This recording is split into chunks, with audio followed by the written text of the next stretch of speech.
अनेक युवकांसाठी ते त्याचा उपयोग निश्चित होईल.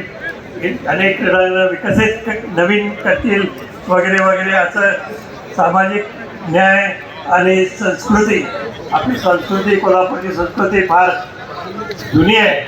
मुख्य म्हणजे आज या 2 विभागातून 8 उमेदवार आपले काँग्रेसचे उभे आहेत आणि त्यांना आपण मोठ्या मताधिक्याने निवडून दिलं पाहिजे.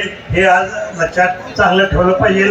कारण आपला कोल्हापूर शहरासाठी, कसबा बावळ्यासाठी चांगली व्यवस्था जर पाहिजे असेल सर्वतोपरी, तर त्यांना चांगलं तऱ्हेने निवडून देणं अत्यंत गरजेचं आहे.